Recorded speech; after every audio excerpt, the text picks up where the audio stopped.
ತಮಿಳುನಾಡು ಚುನಾವಣೆಯಲ್ಲಿ ಅಚ್ಚರಿ ರೀತಿಯಲ್ಲಿ ನಟ ವಿಜಯ್ ಅವರ ಟಿವಿಕೆ ಪಕ್ಷ ಸಾಧನೆ ಮಾಡಿದೆ.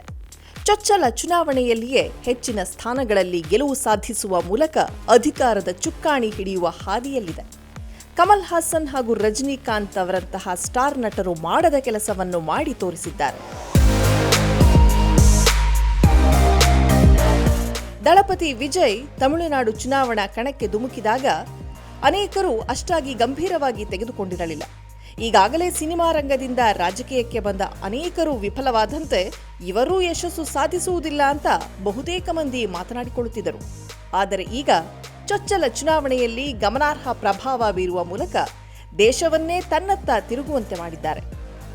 ವಿಜಯ್ ಅವರು ರಾಜಕೀಯದಲ್ಲಿ ನಿಲ್ಲಲು ಅನೇಕ ಅಂಶಗಳು ಕಾರಣವಾಗಿವೆ. ನಟನೆಯನ್ನು ತ್ಯಜಿಸಿ ಪೂರ್ಣ ಸಮಯದ ರಾಜಕಾರಣಿಯಾಗಿ ಸೇವೆ ಸಲ್ಲಿಸುವುದಾಗಿ ಪ್ರತಿಪಾದಿಸುವ ಮೂಲಕ ವಿಜಯ್ ಅವರು ಗಂಭೀರ ವ್ಯಕ್ತಿ ಎಂದು ತೋರಿಸಿದರು.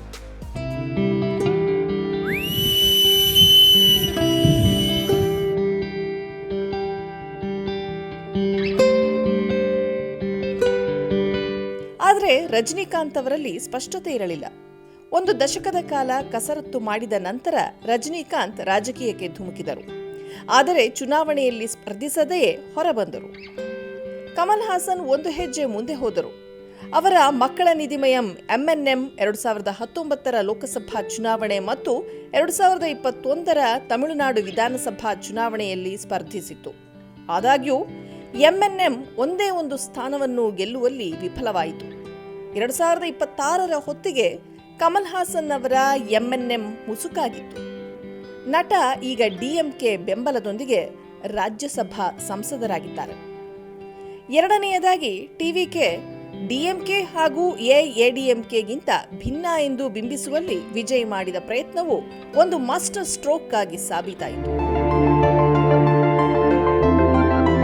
2019ರಲ್ಲಿ ಪೌರತ್ವ ತಿದ್ದುಪಡಿ ಕಾಯ್ದೆಯ ಬಗ್ಗೆ ಅವರ ಟೀಕೆ ರಾಜಕಾರಣಿ ವಿಜಯ್ ಕಳುಹಿಸಿದ ಮೊದಲ ಸಂಕೇತಗಳಲ್ಲಿ ಒಂದಾಗಿತ್ತು.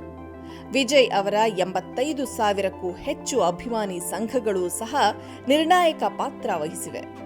ಇದಲ್ಲದೆ ಜೆನ್ಝೆಡ್ ಲೀಡರ್ ಪ್ರಮುಖ ಪಾತ್ರ ವಹಿಸಿದೆ.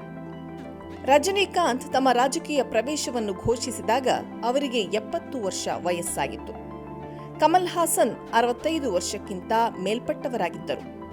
51 ವರ್ಷ ವಯಸ್ಸಿನ ವಿಜಯ್ ಅವರನ್ನು ಯುವ ಅಥವಾ ಜೆನ್ಝೆಡ್ ಲೀಡರ್ ರೀತಿ ನೋಡಲಾಗುತ್ತದೆ.